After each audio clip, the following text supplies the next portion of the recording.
이제 대종경 수행품 공부하는 순서가 됐습니다. 이제 서품, 교의품, 그 다음에 이제 15품 중에 세 번째 품이 이제 수행품이거든요. 원불교 수행에 대한 전반적인 법문들이 모여 있는 그 품이고요. 이 세상에는 참 많은 수행법이 있습니다. 제가 짧은 시간에 이렇게 소개를 시켜드릴 수 없을 정도로 많아요.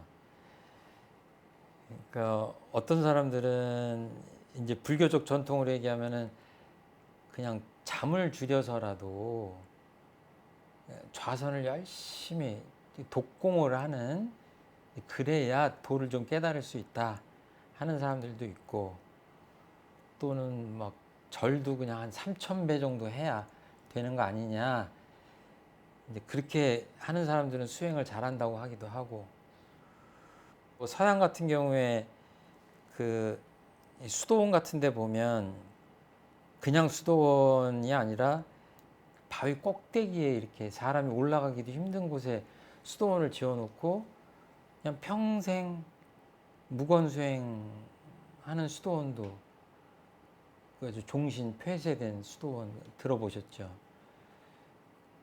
옛날에 영화 수도원을 다룬 그 영화를 보니까 정말 한 3시간 정도 되는데 성질 급한 사람 못 보겠더라고요. 대사가 없어요. 그 수도사들이 말을 안 하니까. 말을 안 해요. 그냥 침묵 속에서 사는 거예요. 그리고 또 최근에 유튜브 보다 보니까 저 인도에서 고행하시는 분이 있는데, 해도 너무한다 하더라고요. 그 팔을 이렇게 들고 내리지 않는 고행을 한 거예요. 평생을. 그러니까 팔이 어떻게 됐냐면 말라붙었어요. 쓸 수가 없는, 그러니까 지금은 아마 내릴 수도 없는, 이게 굳어버린 거예요. 그리고 이제 생김새도 완전히 변형이 됐더라고요. 그리고 보면은 뭐 티베트 같은 데서도 보면 성지순례 같은 거 할 때 오체 투지 같은 걸 하면서 막 몇십 킬로씩, 막 100킬로씩 이렇게 가잖아요. 몇 달 동안. 근데 보면 정말 마음이 뭔가, 정말 수행하는 것 같구나, 이런 느낌이 들잖아요. 뭔가 좀 경건한 이런 이야기들을 들으면. 그리고 또 어떤 성스러운 뭐 강물 같은데 들어가야 이제 죄가 씻긴다, 이제 이런 의식을 하기도 하고, 이루 말할 수 없는 여러 가지 이제 뭐 신앙을 포함해서 수행 행태들이 있어요. 그리고 최근에는 뭐 큰 회사에서 IT 기업 같은 데서 무슨 명상 같은 거 하고, 요새는 뭐 마인드풀리스 뭐 이런 것들이 또 풍미를 하고 하는데, 이제 그런 것들을 이렇게 보면서 참 이런저런 생각들을 할 수 있는데, 도대체 소태산 대종사님의 수행법은 어떤가, 이런 것들하고 어떤 차이가 있는가 하는 것들을 좀 알 수 있는 시간이 되지 않을까 생각합니다. 과거에 그 수행법, 불교의 수행법하고 맥을 대긴 했지만 사뭇 다르다, 대종사님 수행은. 그리고 이제 정정 공부를 해야 되겠지만, 대종경으로 보면 이 수행품에서 대종사님이 생각하시는 그 수행법이 지금 소개가 되고 있는데, 그 중에서도 모든 품이 다 그렇지만 일장이 가장 중요하다고 보시면 돼요. 그 주제를 시작하면서 처음으로 다루는 장이 1장이잖아요. 이 수행품 1장 굉장히 중요하다. 여기에 원불교 수행의 그 특장점, 특징, 다른 종교와 다른 점, 이런 것들이 다 녹아 들어가 있어요. 조금 길지만 제가 한번 읽어보겠습니다. 대종사 말씀하시기를, 내가 그대들에게 일상수행의 요법을 조속으로 외게하는 것은 그 글만 외라는 것이 아니요 그 뜻을 새겨서 마음에 대조하라는 것이니, 대체로는 날로 한 번씩 대조하고 세밀이는 경계를 대할 때마다 잘 살피라는 것이라.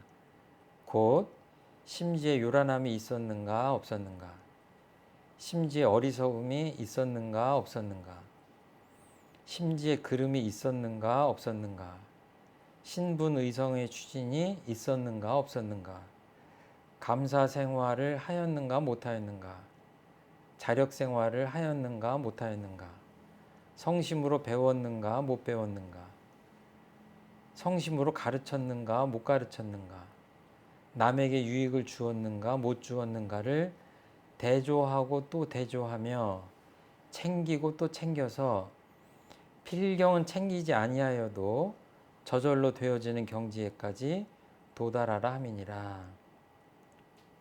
사람의 마음은 지극히 미묘하여 잡으면 있어지고 놓으면 없어진다 하였나니 챙기지 아니하고 어찌 그 마음을 닦을 수 있으리요.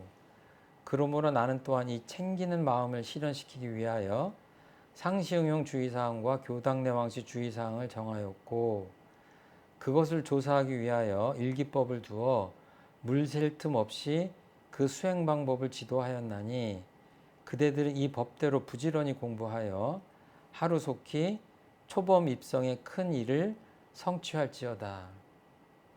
이 언뜻 읽으면 특별히 어려운 말씀이 없으신 것 같고 그냥 이렇게 평범한 말씀 같아요. 그런데 이거를 아주 자세히 풀기 시작하면 엄청난 양이 되고 이 안에 원불교 수행법이 다 들어있다. 이제 정전 공부를 또 하는 기회가 있기 때문에 정말 자세하게 하지는 않겠지만 그래도 이번 시간에는 그냥 이 품만 가지고 이 장만 1장만 가지고 좀 공부를 하도록 하겠습니다. 좀 천천히 음미하면서 가도록 하겠습니다. 이 주제는 일상수행의 요법이에요.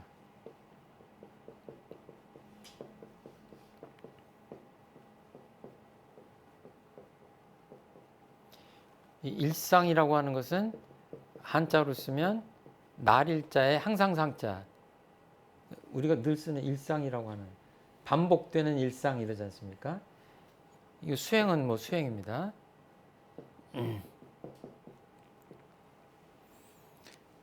이 특별한 거는 수행자 앞에 일상이 붙었다는 말씀이에요. 그리고 원불교는 이 상시만 아니라 정기훈련도 있는데 수행품 1장에 말씀하실 때 일상수행부터 말씀하셨다라고 하는 것이 좀 특징적이다. 여기서 대종사님 수행법의 그 어떤 그 특징 같은 것들을 우리가 알아챌 수 있다. 이렇게 볼 수 있을 것 같아요. 대종사님의 교법 중에 아주 제일 큰 특징이 하나는 수행을 생활화하신 겁니다. 제가 아까 이 일장을 하기 전에 어디 봉쇄수도원을 들어간다든지 또는 무문관 좌선을 하러 아주 들어간다든지 이런 예를 들어드렸는데 대종사님께서 권장하시는 수행법은 그런 게 없어요. 설사 정기훈련을 한다고 해도 그런 스타일로는 하지 않고 더구나 이제 평생을 이렇게 어떤 수행처에 이렇게 폐쇄적으로 평생을 산다 이런 것들은 권장하지 않으셨습니다. 수행은 언제 하는 거냐? 주로 일상 속에서 하는 겁니다. 생활 속에서 하는 거예요. 그러니까 이거를 조금 더 실감 있게 표현하면 지금 제가 여러분들 앞에서 말씀을 드리잖아요. 이게 교무의 일상 중에 하나입니다. 이 시간이 지나면 저도 그냥 똑같은 일상으로 돌아가요. 여러분들도 이게 지금 듣고 있잖아요. 그러면 원불교 수행은 언제 해야 되냐? 생활 속에서 해야 된다고 그랬죠. 일상으로 해야 된다고 그랬죠. 조금 더 좁히면 뭐예요? 지금 하는 거예요. 지금 하는 거예요. 예를 들어서 지금 제가 딴 생각을 하면서 여러분들한테 정성스럽게 강의할 수는 없죠. 준비를 잘하고 지금 마음을 차분하게 해서 그 연구한 대로 말씀을 잘 드려야 되잖아요. 여러분들은 지금 장독대 뚜껑을 덮었냐 안 덮었냐 이 생각하지 마시고 집중을 해서 이렇게 이 순간에 내가 마음을 잘 챙겨서 하는 것이 그 대종사님 스타일의 수행법이다. 그러니까 어디 특별한 장소를 가고 특별한 시간을 마련하는 것도 중요하지만 정기훈련이 있으니까 그거는 아주 일부분이고 늘 살아가면서 하는 마음 공부를 해야 되고 그렇게 할 수 있다. 왜? 마음 공부니까. 마음은 늘 있잖아요, 여기. 예, 그래서 이렇게 해야만 되는 시대인 거예요. 앞으로 미래 세상은 더 그런 시대예요. 그리고 이렇게 해야 마음 공부라는 그 불교가 대중화될 수 있다라고 보신 거예요. 이거는 제가 서품에서 다 말씀드린 거지만 다시 한번 말씀을 드립니다. 그 일상은 매일 반복되는 생활을 얘기하는데 조금 어려운 말로 하면 행주 좌와 어묵 동정 이렇게 얘기해요. 어디를 움직이고 머물고 앉고 눕고 말하고 침묵하고 동하고 정하고 그냥 한자말로 굉장히 어렵게 썼지만 그냥 이거를 한마디로 줄이면 그게 일상이에요. 그게 생활이에요. 그 생활 종교라고 하고 불법시 생활, 생활시 불법, 수행도 생활 속에서 하라는 얘기예요. 일상적으로. 쉬운 말로 하면 뭐예요? 더 쉬운 말로? 일상적이란 말을 더 쉬운 말로 하면 제가 무슨 말로 바꿔볼까 그랬더니 밥 먹듯이 이런 말이죠. 그 좀 나쁜 얘기를 할 때 저 사람은 거짓말을 밥 먹듯이 해. 그건 뭐예요? 거짓말을 자주 한다는 얘기고 아주 생활이 됐다는 얘기고 일상적으로 한다는 얘기 아니에요. 더 다른 말로 생각해 보니까 그냥 숨 쉬듯이 한다 그래요. 그냥 자연스럽게 하는 거예요. 대종사님이 꿈꾼 수행은 이런 수행입니다. 그냥 생활화된. 그러니까 가정에서, 직장에서, 사회에서 그냥 수행을 하는 거다. 그러니까 대종사님은 이 세상이 살아있는 경전이고 큰 경전이다 이런 표현도 하셨고 세상이 큰 도량이다. 원불교 교당만이 도량이 아니라 이 세상 전체가 도량이라고 생각하신 거예요. 그러니까 이 무시선 뭐 이것도 누누이 말씀드렸지만 이렇게 말씀을 반복해서 안 드릴 수가 없어요. 왜냐하면 대종사님 사상이 그렇기 때문에 무처선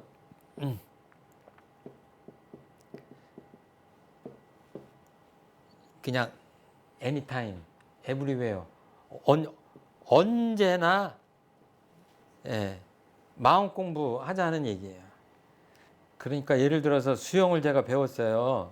3년을 제가 배웠어요. 그래서 아주 제일 잘하는 수영을 잘하는 축에 속해요. 근데 이 사람을 최정품 교무를 저 파도가 심한 바다에다 던져놨어. 어떻게 될까요? 알 수 없죠. 알 수 없어요. 그거는 그 정해진 곳에서 같은 상황에서 수련한 거잖아요. 거기서 배운 수영, 거기서 배운 무술이잖아요. 실전은 어때요? 이거 약속 대련이 아니죠. 파도의 높이도 어때요? 내 마음대로 안 돼요.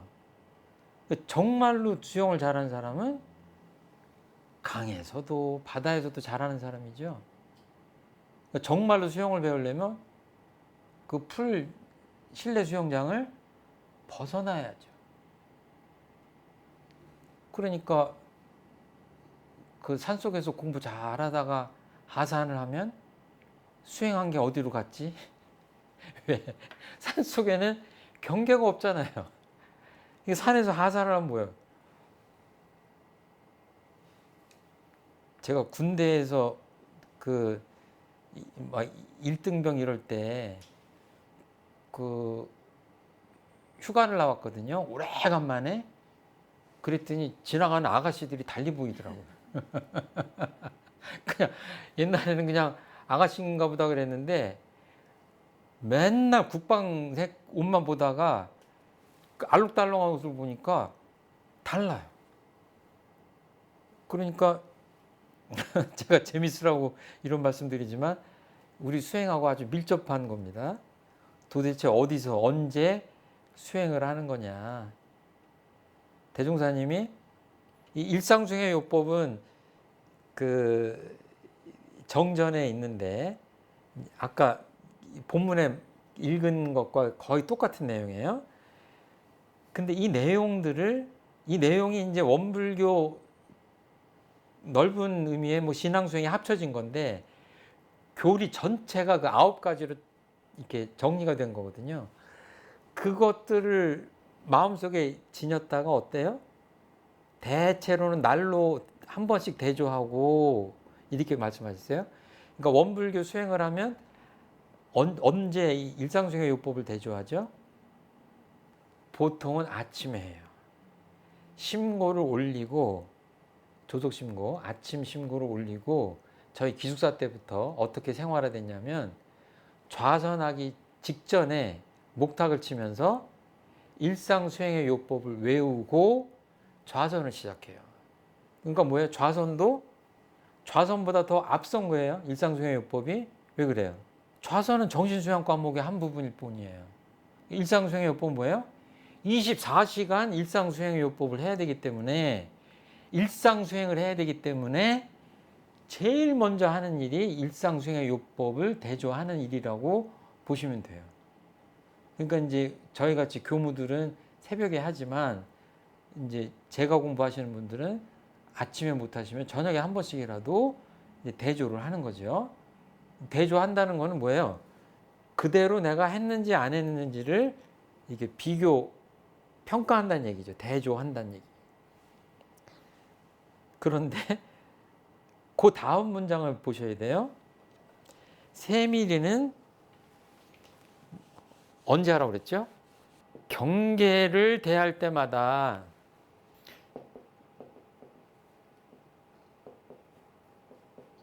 이거는 이제 불교의 식으로 얘기하면 우리가 육근이 육경 바깥에 있는 경계를 응하면 거기서 육식이 생긴다고 그러는 거죠. 그러니까 지금 제가 목이 마른데 여기 지금 물이 있으면 물을 보니까 먹고 싶다 이런 거 아니에요. 요게 지금 경계거든요. 그러니까 지금 경계를 대해서 내 마음이 요란해졌는지 어리석어졌는지 이제 그러게 됐는지를 대조하자고 지금 아까 얘기했거든요. 일상수행요법 1, 2, 3조의 말씀인데 그때에 이 대조를 언제 하냐면 하루에 한 번을 하는 게 아니라 원래는 일상수행요법 자체가 그렇게 되어 있는 거예요. 경계를 따라서 요란함도 생기고 어리석음도 생기고 그름도 생긴다고 한 거예요. 이게 자성의 정, 해, 계 이게 사막이죠. 요거를 쉬운 말로 이렇게 하신 거예요. 지금 마음이 요란하세요? 예, 요란하지 않게 하셔야 돼요. 지금 마음이 어리석은가? 어리석지 않은 마음으로 돌아가야 돼요. 이걸 언제 하냐면 경계를 대할 때마다 하라고 하는데 이거를 경계를 이미 제가 몇 번 말씀드렸지만 아주 광이 넓은 의미로 경계를 한다고 하면 이 세상 모두가 경계예요. 그러니까 이렇게 보면 이 물만 경계가 아니라 여기 보이는 모두가 다 경계인 거예요. 넓게 보면. 이제 좁게 보면 아이고 오늘 큰 경계를 당했었어. 어떤 사람하고 내가 시비가 붙었어. 나는 잘못이 없는데 그 사람이 막 나한테 욕을 해대고 난린 거야. 그래가지고 내가 같이 싸울까 말까 그러다가 억울하긴 하지만 싸워봤자 서로 손해고 내가 그래도 마음 공부한 사람인데 마음을 돌려가지고 내가 그냥 자리를 피해서 그냥 잘 왔네. 이렇게 얘기할 때는 아주 특별하게 내 마음을 요란하게 만들거나 그 어떤 그 나를 문제 상황에 처하게 만든 문제에 처하게 만든 그런 어떤 역경 또는 난경, 어려운 경계 요런 거는 이제 좁은 의미를 쓰는 거예요. 그러니까 원불교 사람들은 그러잖아요. 요즘 별 경계 없었어. 이렇게 안부 인사처럼 물면 예, 요즘 뭐 별 경계 없었어요. 그때 대답한 건 뭐예요? 좁은 의미에 특별하게 뭐 문제가 될 상황을 맞닥뜨리지 않았다는 얘기예요. 그런데 마음 공부는 어떻게 하냐면 공부를 하면 할수록 세밀하게 하는 거예요. 그러니까 하면 할수록 뭐예요? 경계도 더 많이 발견하고 거기에 대응을 하는 거예요. 그러니까 예를 들자면 청소를 좀 못하는 우리 그 자녀들이나 뭐 젊은 사람들 보면 야, 그 방 청소 좀 해라 그러면 뭐라고 그래요? 아, 깨끗한데요. 엄마가 보기에는 아, 정돈할 것도 많고 때도 많고 먼지도 많은데 애들이 보기엔 뭐예요? 괜찮은 거예요. 더럽지 않아요. 그러면 엄마한테는 그게 뭐예요? 그 방이 뭐예요? 경계예요. 경계가 많아. 저 옷도 좀 잘 개서 집어넣어야 되고 그냥 대충 하지 말고 좀 걸레질도 좀 하고 이게 다 경계예요.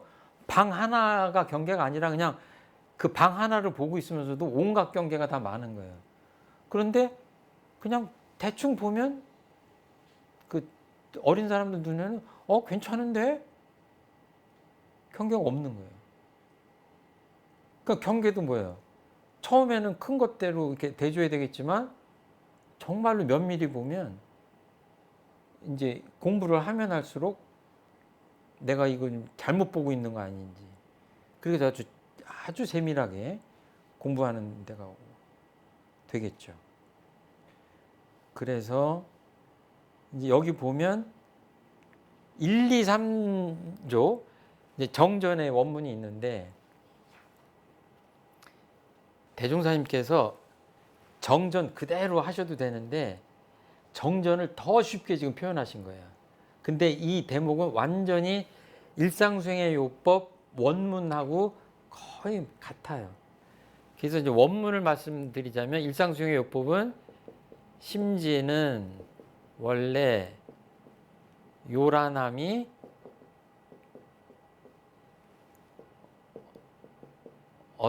없건만은 경계를 따라 있어지나니 그 요란함을 없게 하는 것으로서 자성의 정을 세우자. 이게 1조예요. 근데 여기서 요란함과 어리석음과 그름이라고 하는 것만 바꾸면 2조, 3조는 같아요. 원리가 같아요.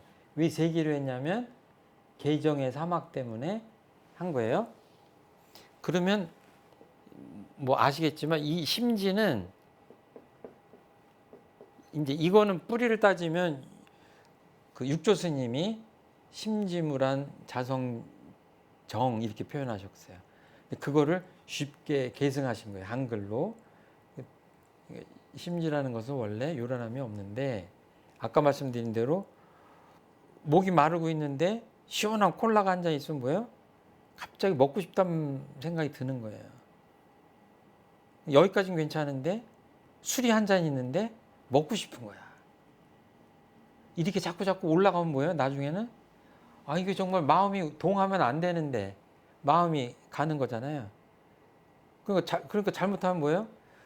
아, 내가 뇌물을 받으면 안 되는데, 안 되는데, 안 되는데, 안 되는데, 안 되는데 하면서 어떻게 해요? 받잖아요. 그렇게 하면 그냥 경계에 따라가는 거예요. 그런 행동을 하는 거예요. 이 지금 마음이 이렇게 움직였다고 하는 건 뭐예요? 행동도 그렇게 따라간다는 거거든요. 그러니까 이 세 가지는 굉장히 중요한 거예요. 근데 이제 이 심지라고 하는 거는 그냥 성품짜리다 이렇게 보시면 돼요. 원래의 그 마음에 아무 땅이죠, 땅. 땅이 아무것도 없는데 뭐예요? 여기서 뭐 콩도 나고 팥도 나고 하는 것처럼 이렇게 비유를 해서 상징적으로 표현하신 거예요. 도대체 마음이 어딨냐 그러면은 좀 대답하기 좀 힘들 때가 있잖아요. 근데 마음 공부하신 분들은 다 알잖아요. 말로 할 수 없지만 그 마음자리가 있고 또 한 마음이 나기 전에 그 아무것도 없는 자리가 있잖아요. 그 자리를 얘기하는 거예요. 그러니까 이 자리를 안다고 하는 거는 그래서 이제 공하다 뭐 여러 가지 표현을 하는데 이거가 이제 성품이라고 하기 때문에 마음의 고향자리이기 때문에 심지가 원래 요란함이 없건만은까지를 잘 깨달으면 뭐예요? 이건 견성이라고 할 수 있어요. 쉽게 얘기하면. 그럼 뒤에는 뭐예요? 경계를 따라 있어지나니 그 요란함을 없게 하는 것으로서 자성의 정을 세우자 그랬는데 이 경계가 아까 말씀드린 대로 하루에 하나만 있어요? 아까 세밀히 보면 엄청나게 많아진다고 그랬죠. 이거를 실감을 하셔야 돼요. 처음에는 아, 마음 공부하니까 좀 되는 것 같네 이제 그래요. 근데 조금 하다가 마음을 자세히 보면 뭐예요? 이거를 이렇게 눈으로 이렇게 볼 때는 제가 좀 근시잖아요. 안경을 벗고 보면요 더 깨끗해 보여요. 먼지는 그대로예요. 근데 안경 쓰고 보니 아이고 이거 닦았는데 금방 더러워졌네. 먼지가 많네. 근데 예를 들어서 제가 현미경을 쓰고 봤어요. 안 보는 게 낫죠. 이거를 아무리 청소해봤자 이 경계라고 하는 거를 세밀히 느끼기 시작하면은 그런 것과 같은 그 단계를 이제 거쳐야 아 정말 우리가 하루를 살면서 수도 없이 많은 경계를 만나는구나 이제 이렇게 할 수가 있어요. 그래서 이제 더 쉽게 하면 온전한 생각으로 취사한다 이 세 가지로 그냥 딱 요점을 잡을 수도 있는데 그 이제 다음 기회에 그러니까 마음 공부를 잘 못하는 사람이 아이고 나는 요즘 뭐 스트레스를 잘 안 받아 요즘 스트레스가 없어 그 말 믿을 수가 없어요. 스트레스를 받고 있으면서도 본인이 모를 수도 있어요. 법문 중에 식물들은 뿌리를 땅에 받고 산다. 그런데 동물들은 뿌리를 하늘에 두고 산다. 하늘에 받고 산다. 이런 법문도 있어요. 지금 말하는 이 심지는 그런 거예요. 마음이라는 게 실체가 없잖아요. 무게를 잴 수도 없고 온도를 잴 수도 없고 그렇지만 내 삶의 가장 핵심적인 건 마음인 거고 그러니까 마음을 근본적으로 깨닫고 마음 나오는 거를 잘 보지 않으면 뭐 마음 공부는 물 건너 가는 거죠. 그래서 이 마음 공부의 가장 기본적인 얘기를 지금 하고 있는 겁니다. 이 경계는 예를 들어서 아까 이렇게 물, 또 여름에 에어컨을 트는데 에어컨 틀면 또 꼭 어떤 일이 생기냐면 어떤 사람은 아 추워 에어컨 꺼. 그 시원한 사람은 뭐예요? 문제가 안 돼요. 근데 몸이 냉한 사람은 에어컨 바람이 싫어요. 그 사람한테는 큰 경계예요. 이건 물리적인 거예요. 근데 예를 들어서 옛날에는요 아침에 어떤 상점에 들어가거나 제가 안경 썼잖아요. 택시 타거나 그러면 그 묘한 미신이 있었어요. 첫 손님이 안경 쓴 손님이 들어왔다. 그 재수 없는 나이라고. 그 제가 모르고 들어갔다 나오면 그 가게 주인이 뭐 해요? 소금 뿌려요. 그 아시네. 나 저만큼 가면 소금 뿌려요. 그거 행막이 한다고. 요즘 그럴까요? 요즘은 안 그러죠. 그러니까 그거 뭐예요? 옛날 그 사장님은 내가 이렇게 들어가려고 그러면 뭐부터 보이겠어요? 아, 첫 손님인데 저 인간이 안경 쓴 사람이네. 재수 없네? 이 생각을 하는 거예요. 경계 아니에요. 엄청 큰 경계죠. 사소하지만. 이거는 뭘 얘기하는 거예요? 이거는 자기 마음에 그냥 느끼는 경계예요. 예. 그러니까 금강경에서 뭐 상을 없애라 하는 게 뭐예요? 그 상이 있으면 뭐예요? 경계가 생기는 거예요. 이 심리적 경계라고 하는 게. 어디 딱 정해져 있는 게 아니라. 그러니까 그 상이라고 하는 것, 우리 안에 뭔가 주착심이나 고정관념, 분별심 이런 것들이 다 뭐예요? 경계하고 다 맞물리는 거죠. 그러니까 내가 그런 걸리적거리는 생각이나 고정관념이나 이런 것들이 상이나 이런 것들이 많으면 많을수록 뭐예요? 세상 살기가 어렵죠. 가는 데마다 안 겪어도 될, 부딪히도 않아도 될 경계를 자기가 마련하는 거예요. 이거는 심리적 경계예요. 마음 공부할 때 주로 다루는 게 이런 경계예요. 에어컨 경계 이런 것들도 경계지만 그게 아니라 주로 이 경계를 다루려고 지금 마음 공부를 하는 거죠. 그러니까 요란하지 않아도 되는데 요란하고. 그리고 이제 중간에 넘어가면 이제 그 사막팔조의 8조가 나오고 그 다음에 사은 원망생활을 감사생활로 돌리자고 하는 거는 천지은, 부모은, 동포은, 법률은 이 사은을 그냥 하나로 줄여 놓으신 거예요. 일상생활 요법에서. 그러니까 그냥 모르면 그냥 좀 다른 사람 탓하지 말고 원망하지 말고 감사생활을 하라는 거구나 하지만 이거를 본격적으로 깊이 들어가면 정말 은혜라는 게 뭔지 이런 것들까지 깊이 생각해야 되죠. 그러니까 상당한 교리가 지금 이 일상생활요법의 한 조문으로 압축되어 있는 거예요. 그러니까 5, 6, 7, 8로 쭉 넘어가면 뭐예요? 자령양성, 지자본의, 타자능의, 공도자 숭배 이제 이런 내용들이 다 압축되어 있고 사은사요 할 때 맨 끝에 보면 이제 무하봉공이라고 하는 공익심이 없는 사람을 공익심이 있는 사람으로 돌리자 이렇게 했는데 이거는 정말로 원불교에서 이 수행을 잘 해서 어떤 사람이 되자는 거냐, 어떤 태도로 살아가야 되느냐를 쉽게 표현하신 것이 뭐예요? 공익심이 있느냐 없느냐.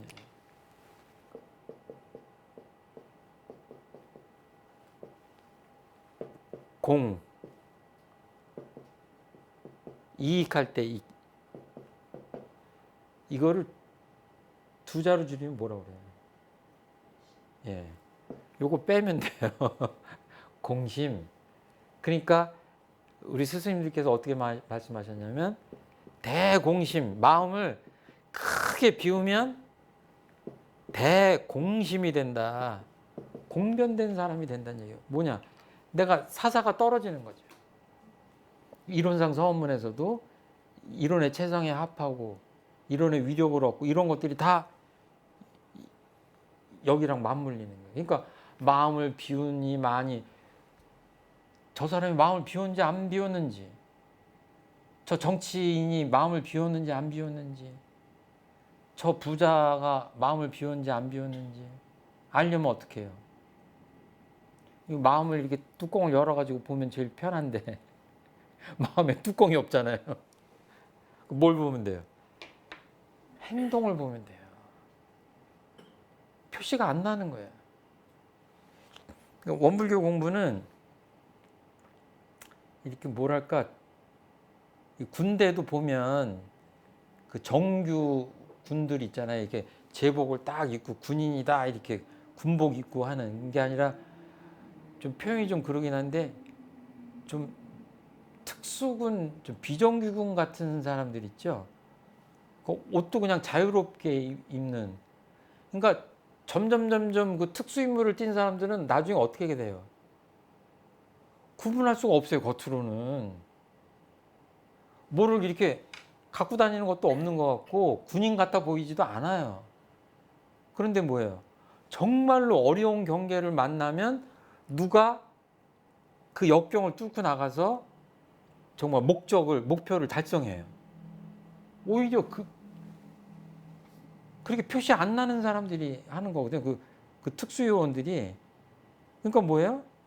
그냥 생활 속에서 경계를 대할 때마다 마음을 챙기고 이렇게 한 사람들, 내 마음가짐을 이렇게 일상수행의 요법으로 늘 챙기는 사람들이 뭐예요? 겉으로 표시가 나야 안 나요? 안 나요. 그 사람을 알아보려면 어떻게 해요? 상당한 그 사람보다 그 사람 정도로 마음 공부를 하거나 그 사람보다 더 수준 높은 공부를 해야 저 사람이 겉으로 표시는 안 나는데 우리랑 똑같이 24시간을 살아가는 것 같은데 가만히 심신작용하는 거 보니까 다르구나. 이렇게 알 수 있겠죠. 그러니까 원불교 궁극의 인간상은 공익심이 있는 공심가예요.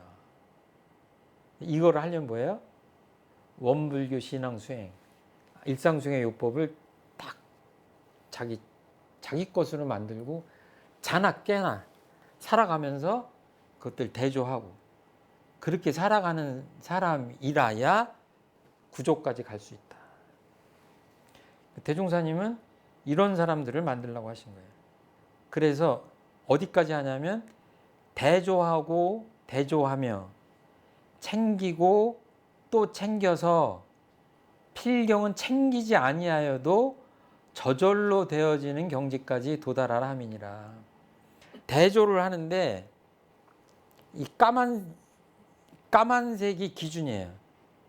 이게 좀 파란색이에요. 어디다 대조를 해야 돼요? 이 까만색이 대조점이면 뭐예요? 이게 지금 까만색이 아닌 거죠. 그러니까 이 본심, 기준이 되는 마음이 있잖아요. 그러니까 원래 아무것도 없는 마음은 그 성품짜리하고 같은 거예요. 그 자리에다가 대조하는 거예요. 지금 내가 화난 마음이 났구나. 또는 무슨 어리석은 마음이 났구나. 그런 마음이 났구나는 거를 어떻게 대조해요? 없었던 마음에다 대조하는 거죠. 이 칠판을 이렇게 막 시꺼멓게 만들어 놓고 여기다가 무슨 자를 써놓으면 보여요? 안 보이죠. 이거 잘 보이려면 이렇게 해놓고 A 그러면 이 A가 보이는 이유는 뭐예요? 바탕이 하얗기 때문에 보이는 거죠. 그러니까 마음 공부를 비우자 뭐 이렇게 하는 게 뭐예요? 마음을 싹 지우고 그래야 다른 마음이 보이는 거죠. 그러니까 이거 A라는 글자를 잘못 썼는지 잘 썼는지 알려면 뭐예요? 마음부터 비워야죠. 그렇게 해서 어디까지 하냐면 마음을 그냥 저절로 챙겨지는 데까지 가라는 얘기예요. 그러니까 처음에는 어때요? 이게 무슨 운동 같은 거 할 때도 제가 이것도 몇 번 말씀드렸는데 테니스 같은 거 맨 처음에 배우면 라켓을 그냥 쥐는 게 아니라 딱 그 4분의 3 지점에 해서 손가락은 어떻게 하고 이거를 다 가르쳐요. 그리고 딱 이렇게 허리를 숙이는데 너무 숙이지 말고 양발은 11자로 해서 이렇게 벌리고 공 하나가 오면 하나, 둘, 셋 치고 이 구분 동작으로 그걸 다 하는 거예요. 그러니까 그거 다 따지려면 머릿속에 뭐예요? 한 10가지가 들어있어야 돼요. 공 하나 넘기는데. 그러니까 배우다 보면 어때요? 내가 꼭 이렇게 안 배워도 내가 공을 잘 칠 수 있는데 코치가 이게 너무 과한 거 아닌가? 그 생각을 하게 돼요. 그런데 어때요? 이걸 배워야 되겠어요? 안 배워야 되겠어요? 이걸 안 배우면 실력이 늘질 않아요. 그리고 맨 처음에 괜찮은 쉬운 공은 쳐서 넘길 수 있지만 어렵고 빨리 넘어오고 하는 공들은 뭐예요? 넘길 수가 없어요. 그러면 고수들은 어떡하냐? 그 관계를 다 하면 뭐예요? 몸에 다 배서 그때는 처음에는 공 하나 넘기는데 하나, 둘, 셋, 넷, 다섯 이 구분 동작을 해서 넘기는 거죠. 근데 다 몸에 익으면 뭐예요? 그 단계가 없어지는 거예요. 몸에. 그 다음에 뭐예요? 자기가 알아서 치는 거예요. 그러니까 그때는 뭐예요? 챙기지 아니하여도 되는 단계까지 간 거예요.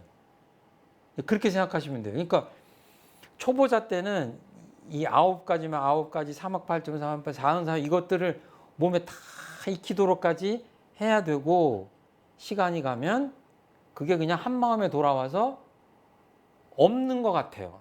근데 뭐예요? 그 테니스 선수가 정말로 세계 정상급 테니스 선수인지 아닌지는 언제 알아요? 동네에서 애기들하고 공 놀아줄 때는 표시가 안 나요. 세계적인 선수도. 왜? 그 초등학생 가르쳐 주는데 무슨 세계적인 수준이 필요하겠어요. 그런데 정말로 고수하고 붙으면 아유, 저 사람이 우리 어린이 놀이터에서 맨날 애기들 가르치던 사람인데 그게 아닌 거예요. 그냥 차원이 다른 거예요. 그러니까 큰 경계, 보통 사람들은 이겨내기 힘든 경계를 당할 때 어때요?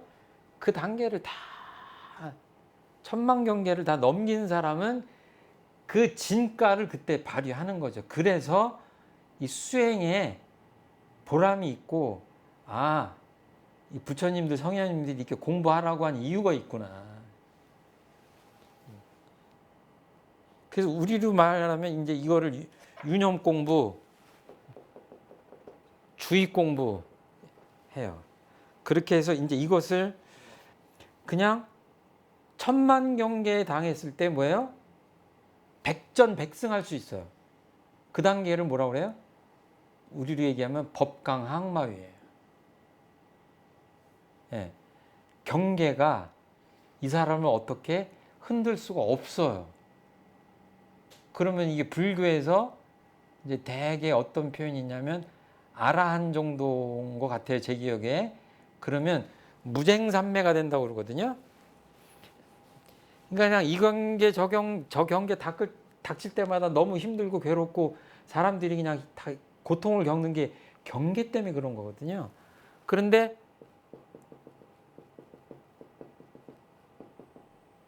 무쟁삼매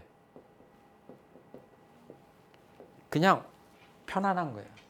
누가 나를 성가시게 할 수가 없어.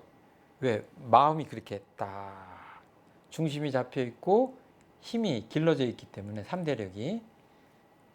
공자님은 뭐 이순이다 이렇게 표현하셨는데 우리는 법강항마위, 출가위 정도 가면 뭐예요?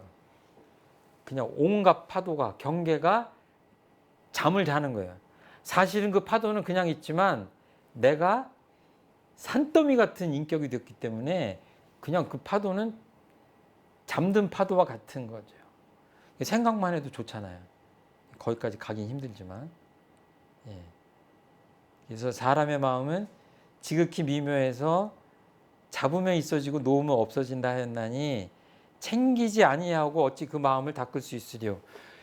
오늘 이 말씀 드려야 되겠습니다. 이제 이거는 맹자에 나오는 대목을 풀어 쓰신 거라고 볼 수 있는데 요즘 수많은 사람들이 서양에서 얘기하는 마음 챙김을 가지고 들어와서 수행 명상을 이렇게 붐을 일으키고 있어요.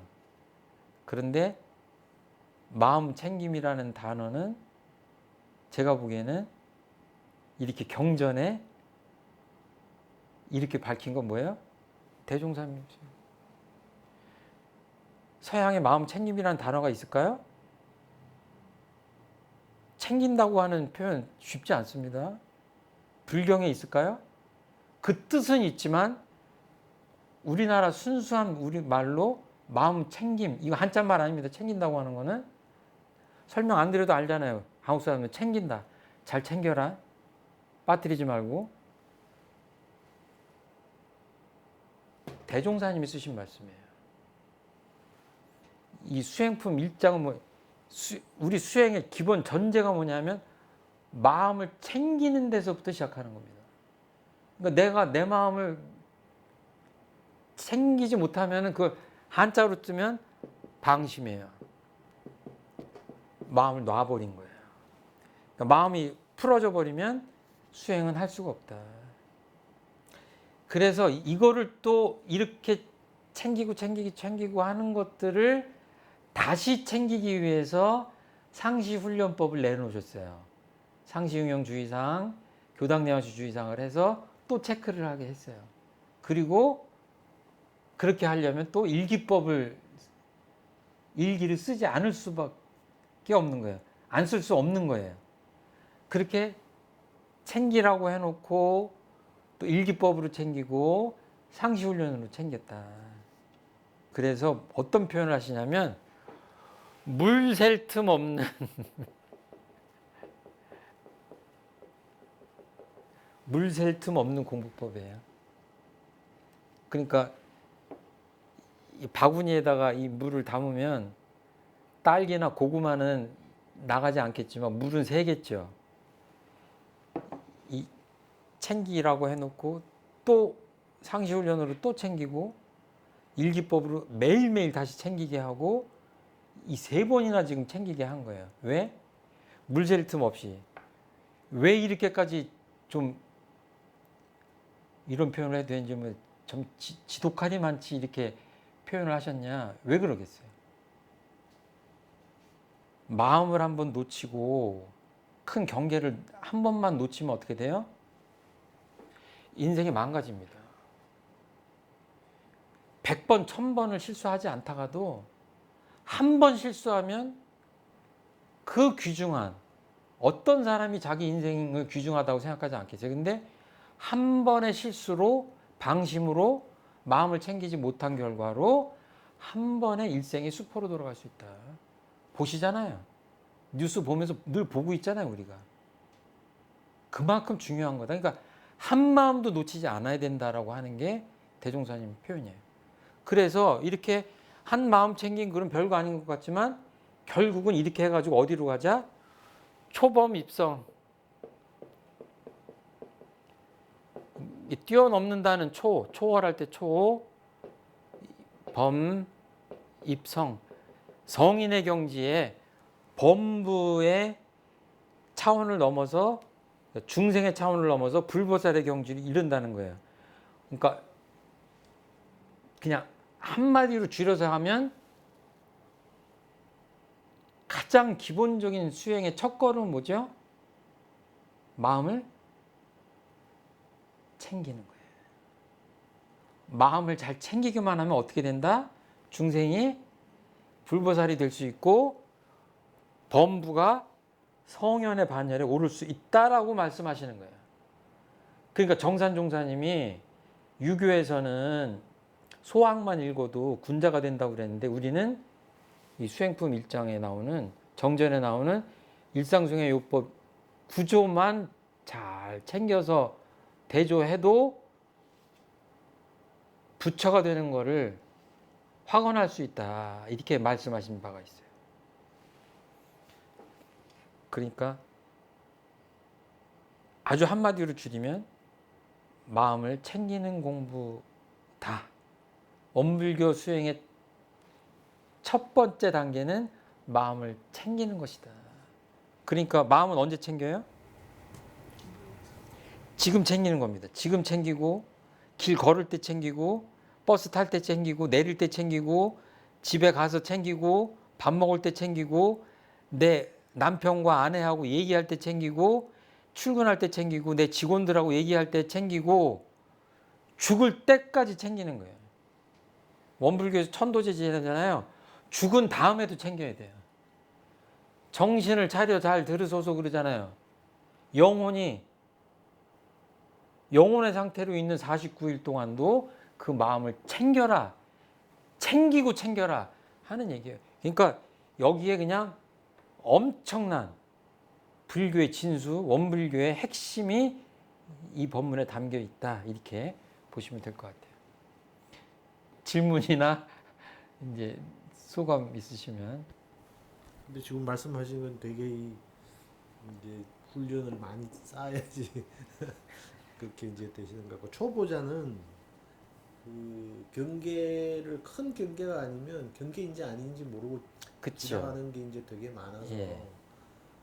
그러니까 뭐 아까 말씀하신 그 좁은 의미에. 예. 널브러져 있는 우리 집 아들이 예, 예.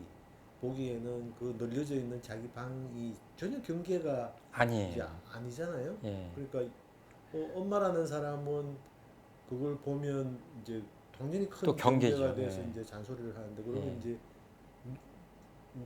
엄마는 공부를 잘 하겠지만 아들은 이제 공부를 못 하잖아요. 예, 예. 그 아들은 어떻게 해야지 어떻게 해야 이걸 경계라고 교육을 시켜야 될지. 예, 그래서 뭐 제일 쉬운 말은 너도 장가 가서 시집 가서 자식 낳고 살아봐라 이제 그러긴 하는데, 그래서 그 쉬운 말이지만 그 철든다는 게 그런 거예요. 경계인 줄도 모르는 거예요. 아, 이게 지금 사실 청소 안 한다고 큰일 날 건 없어요. 그런데 청소를 안 하고 무감각한 거가 다른 삶의 태도하고도 연결되거든요. 그게 작은 게 아니잖아요. 그러니까 엄마 아빠들은 그거를 인생을 통해서 이미 아는 거죠. 근데 아이들은 모르는 거고. 그러니까 어떻게 보면 경계를 느낀다고 하는 것이 경계가 문제 상황이 아니라 이렇게 보면 굉장히 은혜롭고 필요한 거죠. 그렇죠? 근데 그런 것들을 결국은 집에서는 엄마 아버지가 부처님이니까 그 이런 말로 저런 말로 해서 타일러야 되는데, 아이들은 그것도 잘 받아들이질 않죠. 그러니까 뭐 기다려주고 뭐 그래야 되는데, 핵심을 짚으셨어요. 부모들한테는 경계일 수 있고 아이들한테는 경계가 아닐 수도 있다. 똑같은 상황이. 그런데 그때 어떻게 가정 불화를 안 일으키고 부작용이 나지 않게 잘, 일상생활 요법에 보면 요란하지 않게, 그 화가 난 상태에서 하면 안 되겠죠. 그 두 번째는 이제 어리석지 않은 거니까 지혜로워야 된다는 건데, 저도 어려워요. 그 지혜를 찾기 힘들어요.